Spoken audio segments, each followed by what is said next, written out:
Guys, the secret to financial freedom is living below your means. You should be living like you're poor. And if you are poor, you should be living like you're poorer. If you think about it, spending all your money is a terrible idea. You do not need to have the nicest car when you're 25. I drive a 2010 Honda Insight that everybody mistakes for a Prius, but I don't care. Could I afford a better car? Yes. Would I buy a better car? No. My car runs perfectly fine. Gets me from point A to point B. Instead, I have all that money sitting in a high yield savings account and in the stock market making me more money. I want to be financially free. I don't want to have to worry about money. I want to be able to afford nice things and nice vacations when I'm older. That's why right now, when I'm young, I'm not doing those things that much. Sometimes I splurge a little bit, but not often. Think about it like this. Would you rather have a closet full of gorgeous, nice clothes, a new outfit for every single day? Not gonna lie, that sounds amazing. Or would you rather have $50,000 sitting in your bank account making you more money every single day? The next time that you get paid, I want you to do this one thing. Take $5 and transfer that money to a separate savings account. Not $50, not $500, just $5.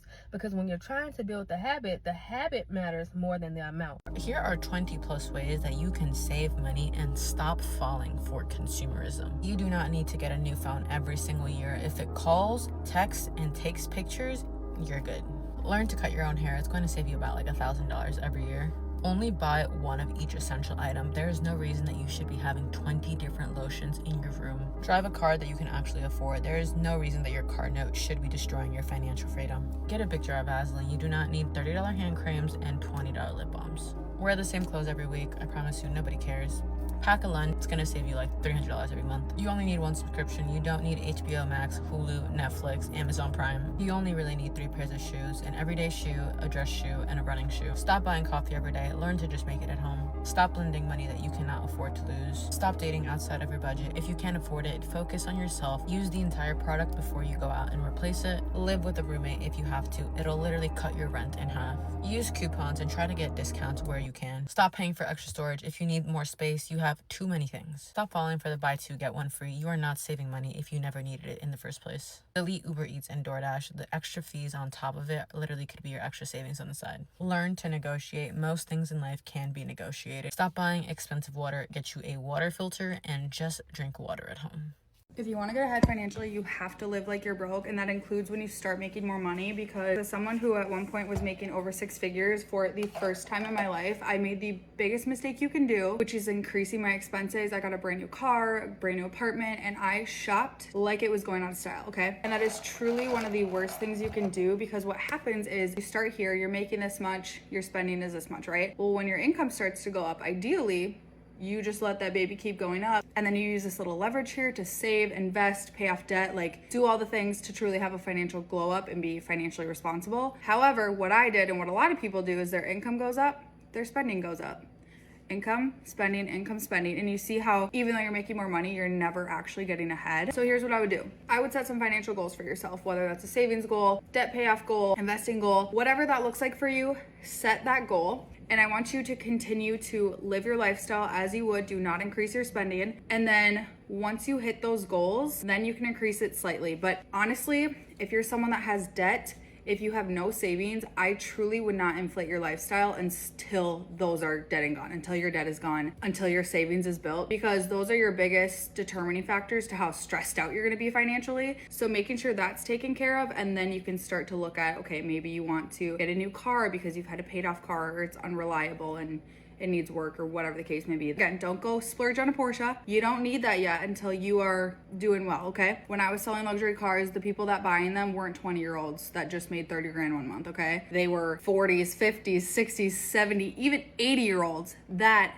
have investments in the bank. They're retired. They're fine, okay? So you're not behind. Go get yourself a reliable Toyota for the time being, or a cheap lease. That's my little tidbit, because that's exactly what I'm doing in my financial glow up, and that's how we're gonna make it out here. Cheers. I've already made over 6 figures this year, so here are 5 controversial things that have helped with my success. First, I never have and never plan to rely on a single source of income. Even when I was making $7 an hour, I've never relied on a single income source. When I first started content creation, I had a full-time job in politics, a part-time job at a restaurant, and I was freelancing in dance, modeling, and acting. Hot take, but I would rather work now with the energy of my 20s than later in life. Then I stopped focusing on saving money and I started focusing on earning it. If you follow me, you know I love coupons and deals, but cutting out a weekly daily coffee is not going to single-handedly increase my net worth. I realized it was more productive for me to continuously increase my income than continuously decrease my expenses. But on that note, it's not about how much you make, but how much you keep. If you start thinking, oh, I got a raise, it's time to buy a new car or a new bag, no. You're just putting yourself back to square one. Lifestyle creep prevents wealth building, so as I earned more money, I started to save more money because I would rather feel financially free than look it. And stop saying you want to do something and just start doing it. Instead of telling people, I want to start doing X, Y, and Z, I've adjusted myself to share only when I'm actually doing it, which put me into the habit of taking action towards my dreams instead of just letting them sit there as dreams. You change a someday decision into a default behavior and then learn how to manage money even if you don't have it yet. I didn't grow up with money, so seeing my mom stretch a dollar taught me how to budget and be frugal, but we never learned what to actually do with money besides save it and spend it. So start educating yourself now so you're not behind when you get there, because I was. But it's never too late to learn, and this is just what I've learned and what's helped me. But let me know if you have anything else to add. Financial hacks you should be using as an adult, or else you're quite literally leaving money on the table. 1, get a high yield savings account. Most banks don't require you to have a certain amount in your high yield savings account. They just require that you have some direct deposit go into there every month. So have your paycheck deposit there. 2, if you can't pay your credit card bill, or you had to make some big purchase on your credit card and now you have that balance, you're going to balance transfer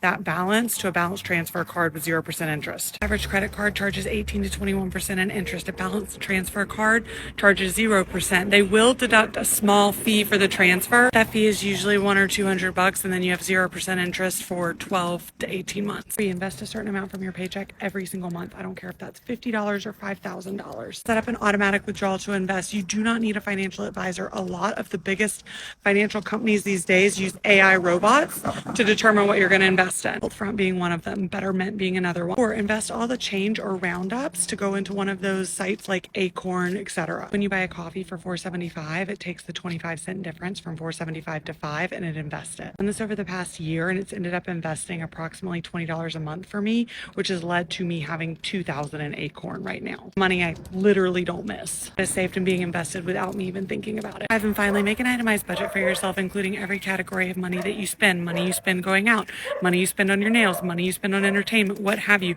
And for at least 1 to 3 months, track every single item. Once you do that, figure out where you can cut costs, figure out where you're spending money that you're not realizing you're spending money. Rebudget based on this knowledge. Classes in session, y'all tap in. Social media makes y'all believe that if y'all don't have a Lamborghini Urus by the time you're 22, you're not it. You're not it. And you don't deserve nothing. That is literally a lie. I'm going to explain to y'all how living within your means will make you be able to buy the Lamborghini Urus, okay? Maybe not today, but eventually you will actually have those things. You all have to remember, it's not about 30 bags. It's about 30 acres. And y'all not thinking long term, and that's the problem, because social media makes y'all think that you need to do that, and you don't. And I'm going to explain it. So grab your pen and paper, write this down. I'm going to show y'all my baby, okay? This is my baby. I drive a 2020 blacked out Dodge Charger. I bought this in 2020, okay? And I leased her. So I'm gonna explain how I still have her and why I still have her. I make $30,000 a month right now, and I still own this car, and I'm gonna explain why. When I bought that car, I was making $40,000 a year in 2020. I wanted this car so bad, y'all. That was my dream car. It was my dream car. 2020, all blacked out Dodge Charger, black rims. I get it, it's a boy car, leave me alone. I was paying $355 a month on the lease on that car. In 2022, I was making a little bit more money. I was balling out. I was making like 60, 70K a year. I ended up paying that car off in full. So my car has been paid off since 2022. I have not had a car payment in 4 years, okay? Now, fast forward, I make $30,000 a month. I still own that exact car to this day, and I haven't bought a new car, and I'm gonna explain why. Let's say I would have just jumped into a new car in 2022 when the lease was up on this and I jumped into a new one, right? So $355 a month was what I was paying for my car payment. $355 on a 36-month lease term is $13,000 is what I would have paid for a new car, right? So instead of getting a brand new car and spending $13,000 on a new lease when my car was perfectly fine, it was a 2020, it wasn't necessary to get a new car, right? I put $13,000 into the stock market and I invested it, okay? After 3 years in the S&P 500 with the ROI being 15.1% again, that $13,000 turns into $34,691. Are you understanding? Basically tripling my money, because instead of getting the newer, most amazing car under the sun because I could afford it, I was like, let me live below my means so that I can keep the car that I have, which is perfectly fine, and then take that money that I would have spent and literally invested it into the market, and now I just tripled my money. And yeah, I would have a brand new car, but I'd also be down 20 grand almost because I wouldn't have invested that money.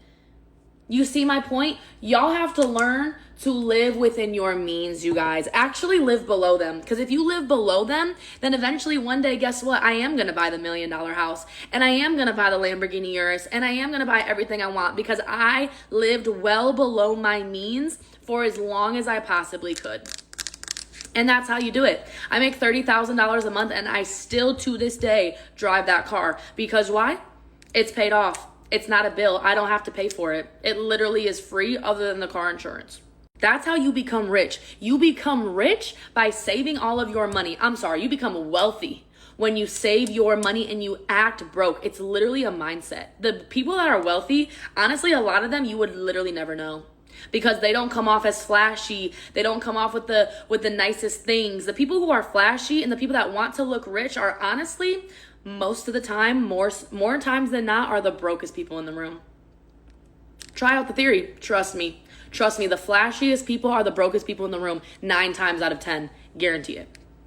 So don't buy shit you don't need. Moral of the story. And live below your means so that one day you can be balling and get the Lamborghini Urus. Here are the only money rules that I follow as a financially responsible person with a 6-figure net worth who is trying to be work optional when I turn 40. Last one is my favorite. Number 1, I always pay myself first. Every single time my paycheck hits my account, I would transfer it immediately. It's automatic. I have timed it every bi-weekly. That transfer from my savings, the paycheck going in, comes out right away into my investments. This is to ensure that I'm always thinking about the future me instead of just thinking about present me. I've been doing this for the past 4 years and it is game changing. This method of paying myself first not only helped me max out on my tax advantage accounts such as TFSA, RSP, FHSA, and it also allowed me to start contributing to the 4th account, which is a regular cash investment account.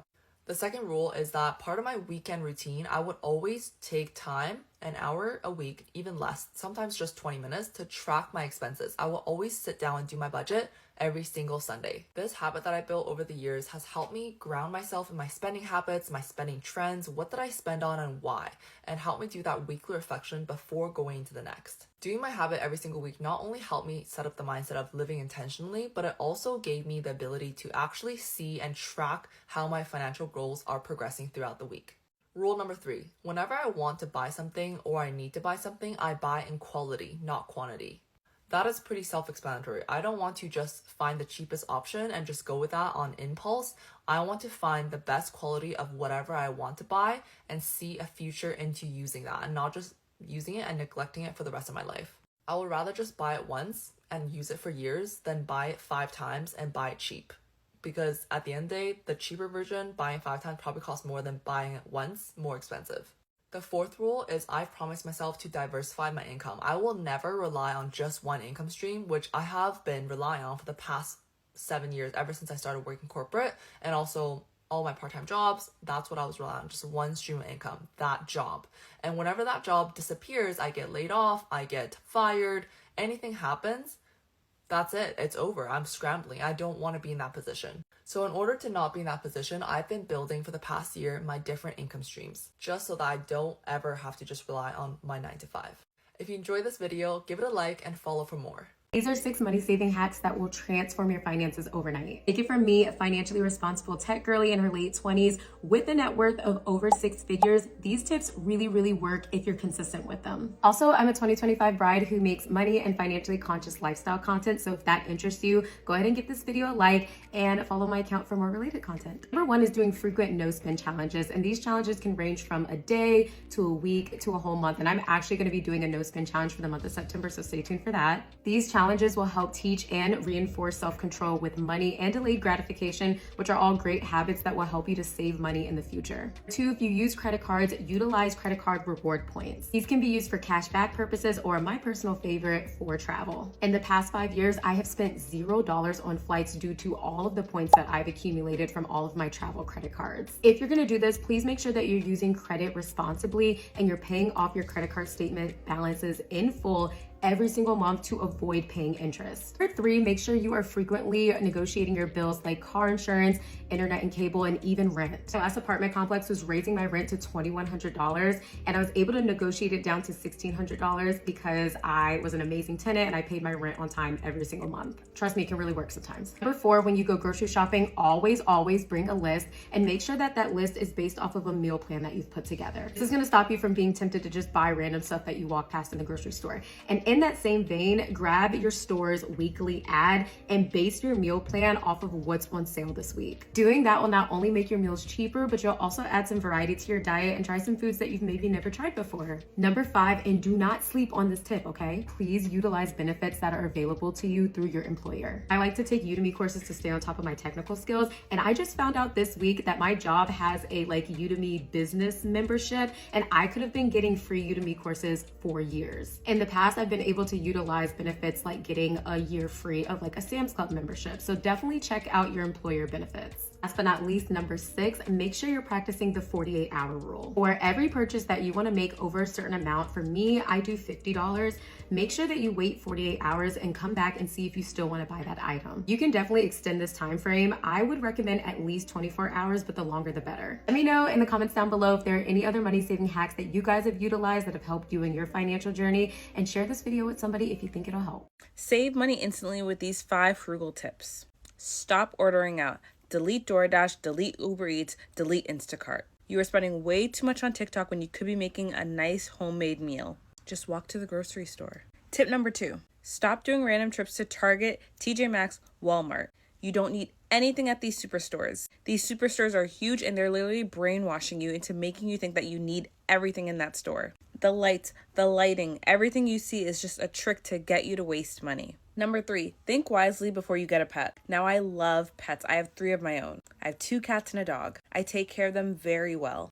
All 3 of them are insured and it does add up. I wouldn't trade them for the world, but think wisely before you get a pet and make sure you're in a good financial place. Tip number 4, delete all your streaming services. Amazon, Hulu, Disney Plus, Paramount Plus, HBO Max. There was a time in my life where I had every single streaming service. I'm telling you right now, you don't need it. Buy Roku and watch live channels from Roku. And tip number 5, pay everything in full.